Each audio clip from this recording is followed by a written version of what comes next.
Hello बच्चों, good morning. कैसे हैं आप सभी लोग? आशा करती हूँ आप सभी बहुत अच्छे होंगे, घर पर होंगे, सुरक्षित होंगे और अपना ध्यान रख रहे होंगे। बच्चों, जैसे कि आपको पता है कि आपकी जो कक्षा है सबसे पहले स्क्रीन पर दिखाई देती है। तो आज की हमारी कक्षा है कक्षा चौथी। विषय भाषा हिंदी। पाठ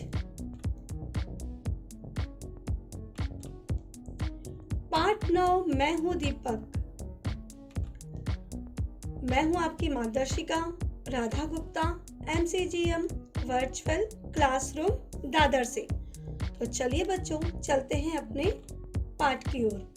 आज का जो हमारा पाठ है मैं हूँ दीपक, जिसके लेखक हैं अशोक शुक्ल। बच्चों, यह जो पाठ है मैं हूँ दीपक, जो दीपक है ना, आप जानते हो दीपक को, आपका दोस्त नहीं, यह दीप है ना। तो यह अपने बारे में आपको कुछ बातें बताना चाहता है। तो यह पूरा पाठ जो है बच्चों, यह आत्मकथा पर निर्धारित है, जिसमें कि मैं हूँ दीपक मतलब दीपक जो ज्योति है ना, जो दिया है, वह अपने बारे में आपको इस पाठ के द्वारा कुछ बताना चाहता है। तो चलिए हम अपने इस प्यारे से दीपक के बारे में कुछ समझते हैं और इसके बारे में जानकारी प्राप्त करते हैं। दीपक कहता है, मैं दीपक हूँ। सर्वप्रथम आदि मानव ने पत्थर पर पत्थर पटक कर, रगड़ कर अर्थात अथवा घिस कर आँख पैदा की। धीरे धीरे मानव का विकास होता गया और साथ ही में मेरा भी जन्म हुआ।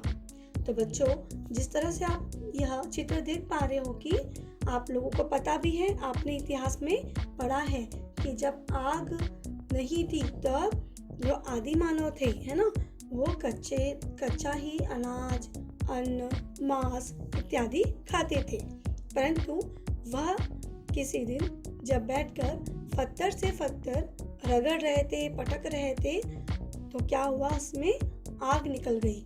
आग निकली तो धीरे धीरे दीपक कहता है कि मेरा जन्म हुआ। उस समय पहले तो आग थी नहीं, तो दीपक जलता कैसे, है ना। तो यहाँ पर दीपक कहता है कि मेरा सबसे पहले सर्वप्रथम आदि मानव ने पत्थर पर पत्थर को पटक कर, रगड़ कर अर्थात घिस कर मुझे उत्पन्न किया था। फिर क्या हुआ? फिर दीपक अपने बारे में बताते हुए कहता है कि जब से मानव मिट्टी के बर्तन बनाने लगा, तब से उसने मिट्टी से मुझे विभिन्न आकार में बनाकर नक्शकारी करके मेरा सौंदर्य और भी बढ़ा दिया। आपने देखा होगा बच्चों कि आजकल बहुत ही सुंदर सुंदर और अलग अलग आकार प्रकार के दिए हमें बाजार में मिलते हैं।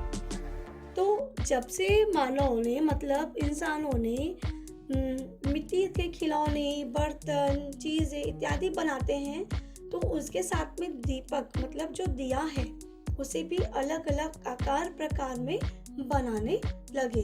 और उसमें हमने देखा है कि आजकल तो हम लोग पेंट मारते हैं और डिजाइन बनाते हैं और फिर हमारे घर की सुंदरता को और बढ़ाते हैं। तो यह दीपक भी कहता है कि मुझे तो और ही सुंदर बनाने लगे सभी लोगों ने मुझे, और मेरा सौंदर्य बढ़ाया, है ना। फिर क्या हुआ, चलिए देखते हैं। दीपक कहता है, अब मेरे दो साथी तेल और बाती मेरे साथ थे। मैं झोपड़ी और घर को प्रकाशित करने लगा। बाद में उसने मुझे धातु से भी बनाना शुरू कर दिया। क्या हुआ था बच्चों के पुराने जमाने में आपने देखा होगा आज भी हम यदि गांव क्षेत्र में जाते हैं तो वहाँ पर बहुत से लोग हैं जो कि दिए से अपने घर को प्रकाशित करते हैं। और प्रकाशित करते हैं, किस प्रकार से प्रकाशित करते हैं? दिए के साथ में उनके दोस्त कौन से हैं? वो है तेल और बाती। आप मुझे बताइए, दिए के साथ में अगर तेल और बाती नहीं रहेगा तो क्या दिया जल पाएगा क्या? नहीं। तो उसी प्रकार से वो कहता है कि मेरे दो साथी हैं, तेल और बाती।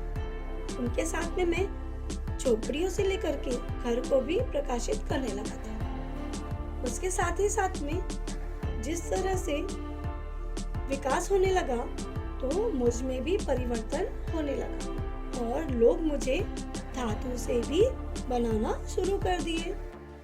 फिर कैसे अलग अलग प्रकार के आप लोगों ने दिए देखे होंगे, है ना? तो दिया भी वैसे ही कहता है कि मेरा भी विकसित मैं होने लगा और पहले मिट्टी का बना, फिर बाद में इस प्रकार से देख रहे हैं आप लोग, इतने अलग अलग प्रकार से बनने लगे थे।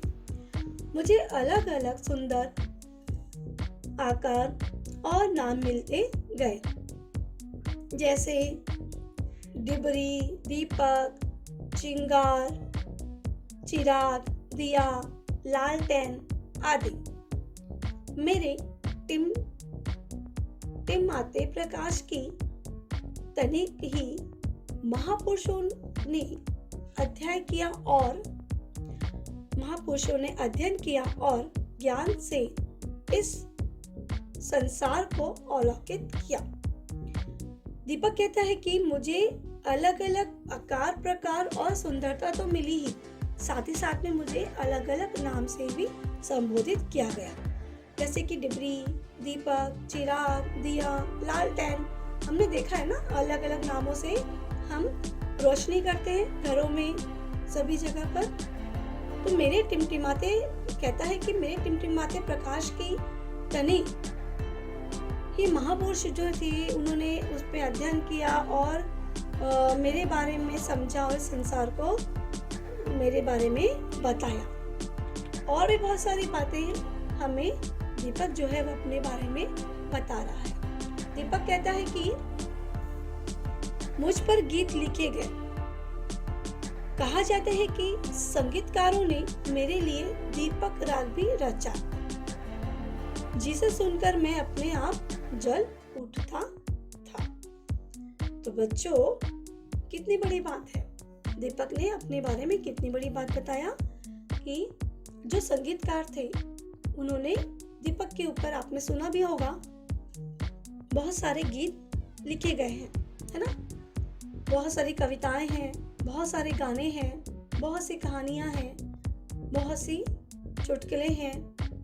हम दीपक मतलब दिए के बारे में सुनते हैं, पढ़ते हैं। तो दीपक बहुत खुश होकर ही बताता है हमें कि इसी प्रकार से बहुत सी बातें संगीतकारों ने मेरे लिए रचा है और कुछ ऐसे भी राग को रचा है जिसे वह सुनकर स्वयं ही अपने आप दीपक जल उठते हैं।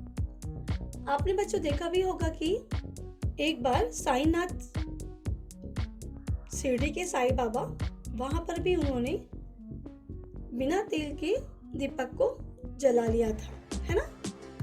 तो दीपक दिया यही कहता है कि मैं तो राग से भी अपने आप जल उठता हूँ।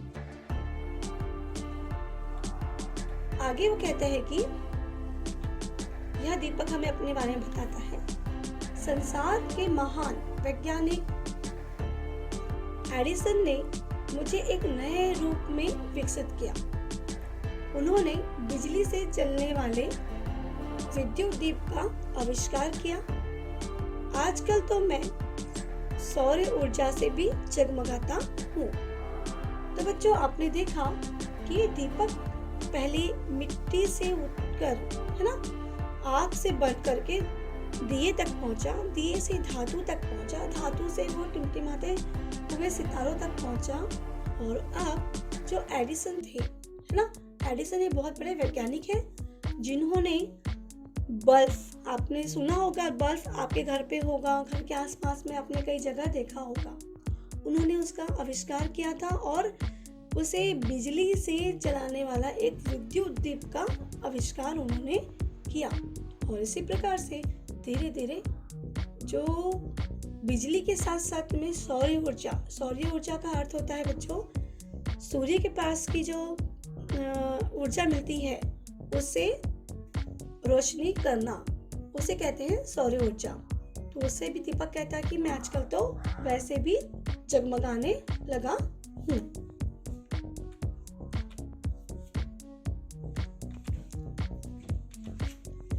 फिर दीपक कहता है मनुष्य ने अपनी संस्कृति और रीति रिवाजों के साथ मुझे हमेशा जोड़ रखा। भारत का महत्वपूर्ण त्योहार दीपावली मेरे नाम से ही जाना जाता है। देखो दीपक कितने खुश होकर के बता रहा है कि मनुष्य ने मुझे इतना महत्व दिया अपने जीवन में कि संस्कृति रीति रिवाजों के साथ उन्होंने उसे जोड़ा। और साथ ही साथ में आपने देखा होगा कि भारत कहता है कि भारत में मुझे महत्वपूर्ण त्योहार, क्योंकि आपको पता है कि हमारे भारत देश का हिंदू त्योहार में सबसे बड़ा त्योहार माना जाता है दीपावली को। तो दीपावली जो ये त्योहार है वह भी दीप है ना, दीपक के नाम से ही जाना जाता है। वह दीपक अपनी खुशियों के साथ ही हमें बता रहा है। आपने देखा होगा बच्चों कि हिंदू मुस्लिम सिख ईसाई किसी भी धर्म के क्यों ना हो, लेकिन जिस प्रकार से दीप को जलाना यह शुभ होता है, वैसे ही चर्च में आप जाते हो तो वहाँ पर मोमबत्ती को जलाया जाता है। मतलब क्या किया जाता है, एक प्रकार से प्रकाश को उज्ज्वलित किया जाता है ना। तो दीपक हमें बहुत ही खुशी के साथ अपने बारे में और अपने होने वाले धीरे धीरे सारे परिवर्तन को बताता जा रहा है। इन 4 दिनों में विद्युत दीपों के साथ मेरा मिट्टी का प्राचीन रूप भी सम्मानित किया जाता है। पूरा परिसर मेरे नए सुंदर आकार और प्रकारों से जगमगाता है। दीपक कहता है कि जो 4 दिन होते हैं, 4 दिन मतलब दिवाली के, उन 4 दिनों में तो मैं बहुत ही ज्यादा चमचमाता हूँ। हर घर पे मेरा दीप प्रज्वलन होता है। विद्युत दीपों के साथ ही मेरा मिट्टी का प्राचीन रूप भी सम्मानित किया गया है। मतलब हमने देखा है कि बच्चों आजकल बहुत से लोग विद्युत दीप मतलब जो सीरीज होती है ना लाइट चमकाने वाली, आपने देखा होगा, तो उसका भी उपयोग हम लोग करते हैं और टेंट लगाते हैं बाहर। बल्ब वाले हम लोग लालटेन का उपयोग जैसे करते हैं, और साथ ही साथ में हम लोग मिट्टी के विविध प्रकार के आकारों के प्रकारों के दीपक को भी जगमगाते हैं। इसी प्रकार से हमें जो दीपक है बहुत ही खुशी खुशी बताता है कि मुझे अपने जीवन में बहुत सी उन्नति और प्रकाशित मुझे किया गया है। दीपक एक बहुत बड़ी बात बोलता है बच्चों, मैं तमसो मां ज्योतिमयम अर्थात अंधेरों से प्रकाश की ओर ले जाने का प्रतीक हूँ। अर्थात अंधेरों से प्रकाश की ओर ले जाने का मैं प्रतीक हूँ, क्योंकि जहाँ दीपक जल जाता है बच्चों, वहाँ पर क्या हो जाता है, उजाला हो जाता है, अंधकार समाप्त हो जाता है और जीवन में एक प्रकाश हो जाता है। इसी प्रकार से हमें भी दीपक के समान जगमगाते रहना चाहिए अपने जीवन में और आगे बढ़ते रहना चाहिए। जो जगमगाएगा वही आगे बढ़ेगा। तो बच्चों यह पाठ कैसा लगा आपको? चलिए अब इसके स्वाध्याय की ओर चलते हैं।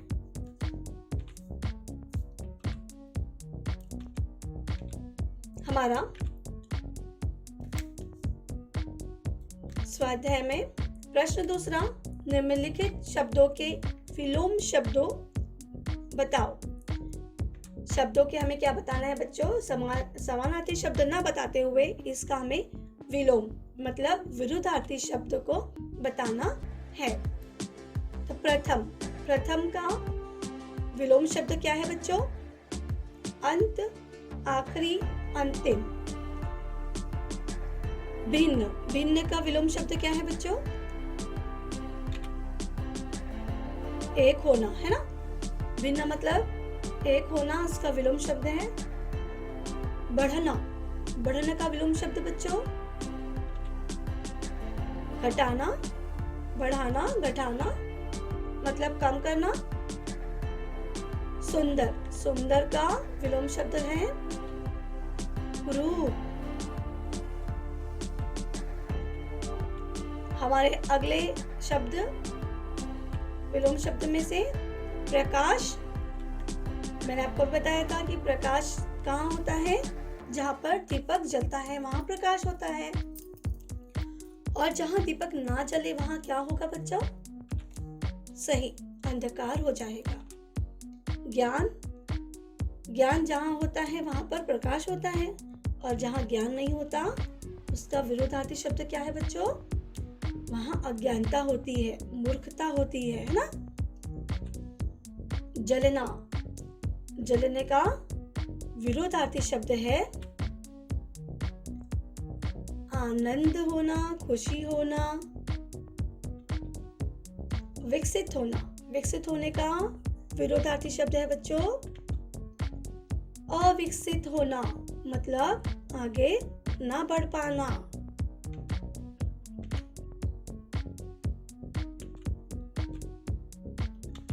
अगले शब्द हमारे सुबह।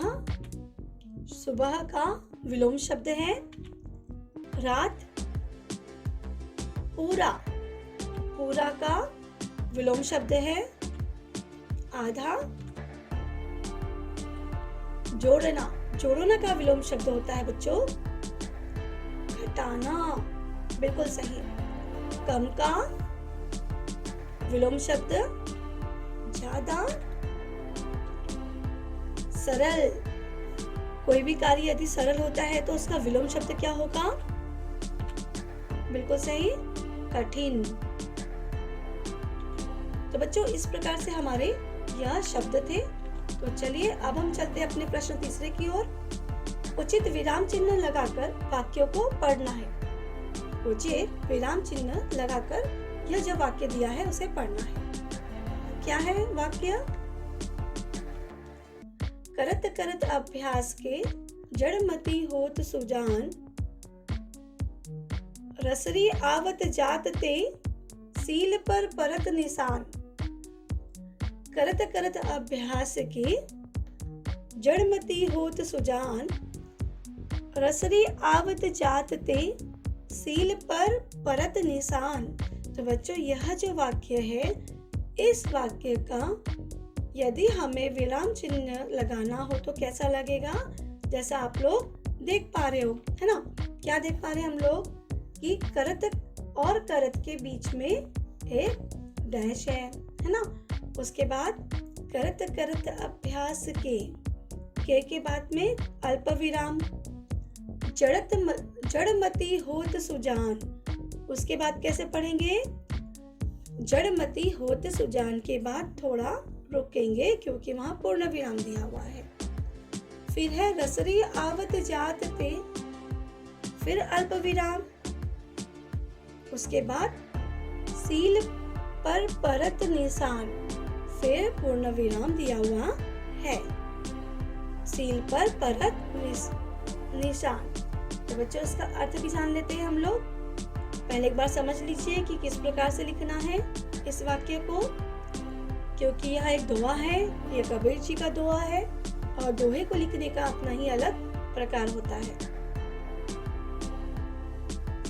इसका अर्थ होता है बच्चों, कुएं से पानी खींचने के लिए बर्तन से बंधी हुई रस्सी कुएं के किनारे पर रखे हुए पत्थर से बार बार रगड़ने खाने से पत्थर पर भी निशान बन जाते हैं।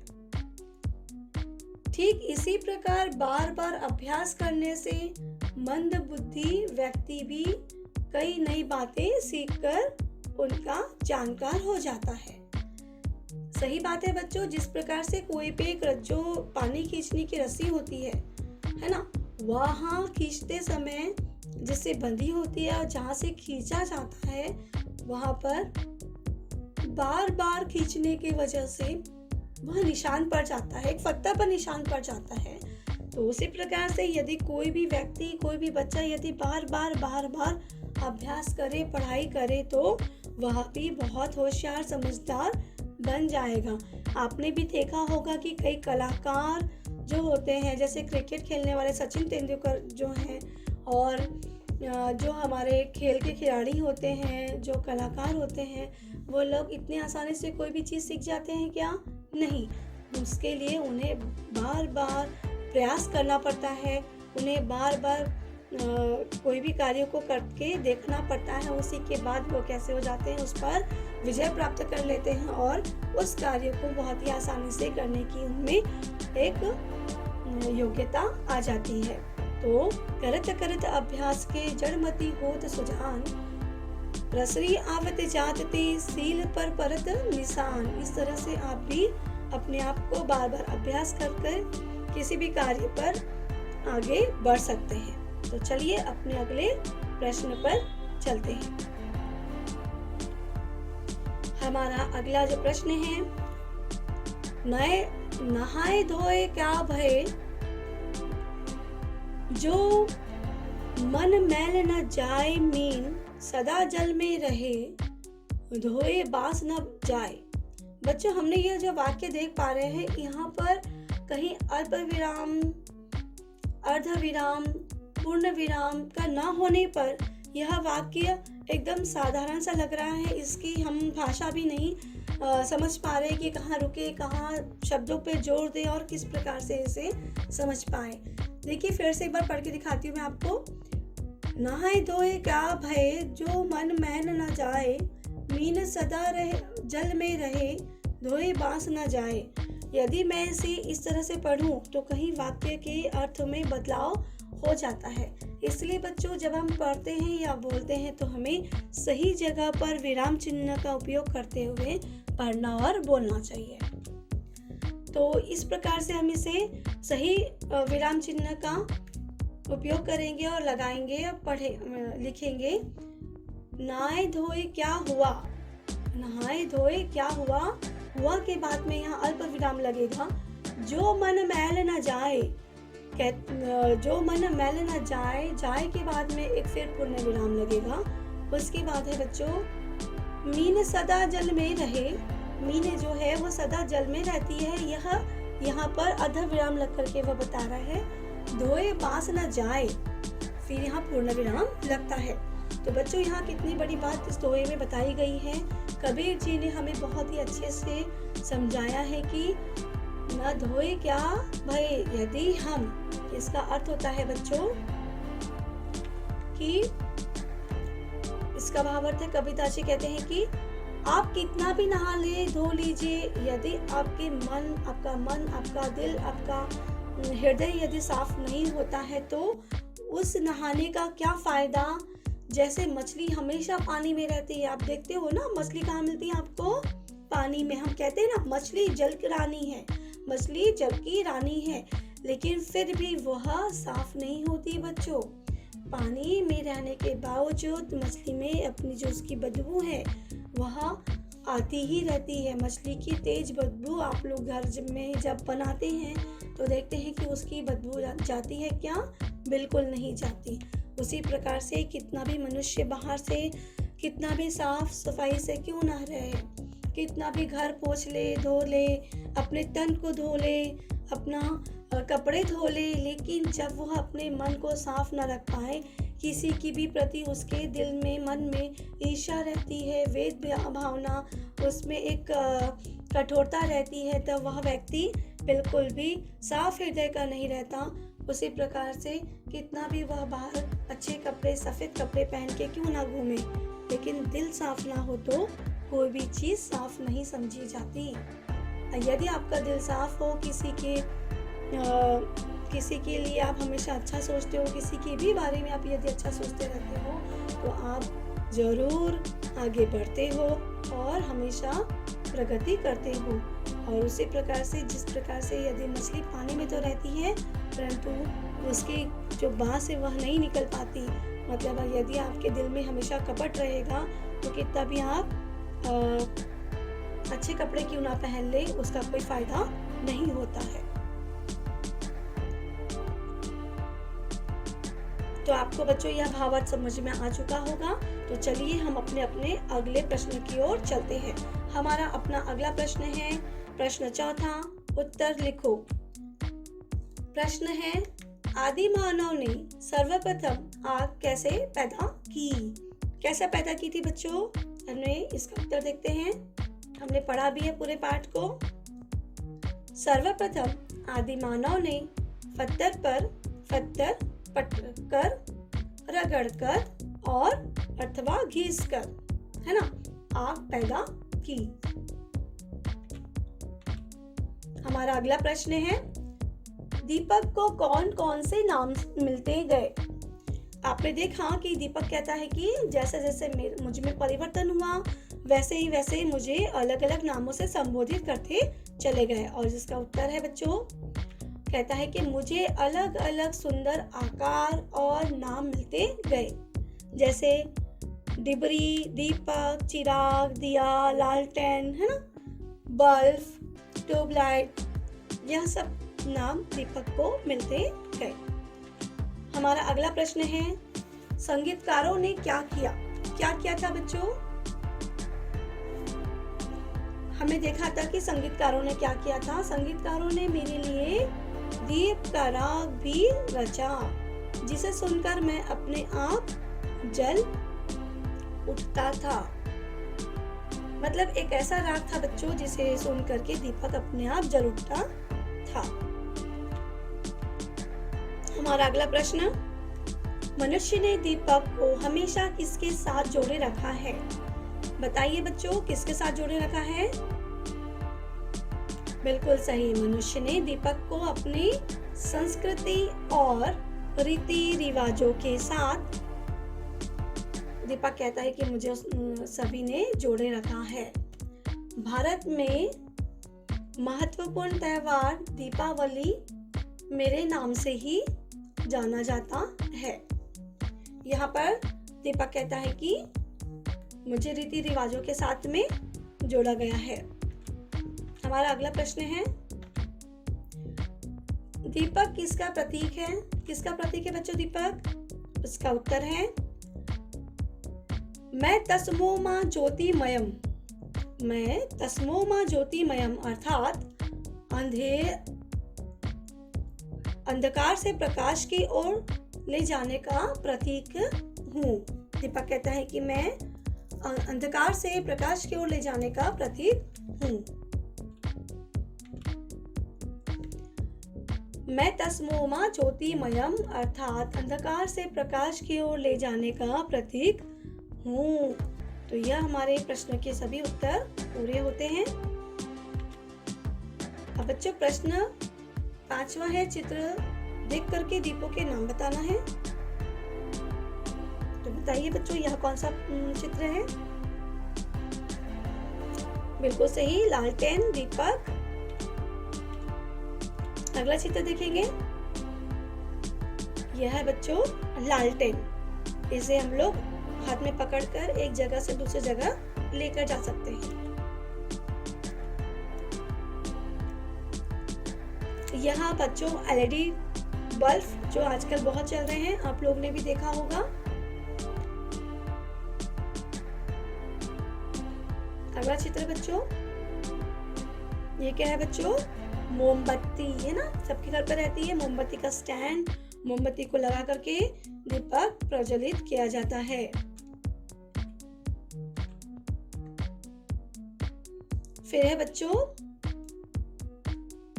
बल्ब, जिसका आविष्कार किसने किया था? एडिसन ने, है ना। उसके बाद का हमारा चित्र है बच्चों ट्यूबलाइट। सबके घर में ट्यूबलाइट है ना। तो बच्चों उसके बाद का और अंतिम चित्र हमारा दीप स्तंभ। बच्चों ये क्या है? दीप स्तंभ। यहाँ पर बहुत सारे दीपकों को एक साथ जलाया जाता है और प्रकाशमय किया जाता है। तो बच्चों यह वीडियो कैसा लगा आपको? यह वीडियो देखने के लिए बहुत बहुत धन्यवाद। घर पे रहिए, सुरक्षित रहिए और अपना ध्यान रखिए। थैंक यू बच्चों।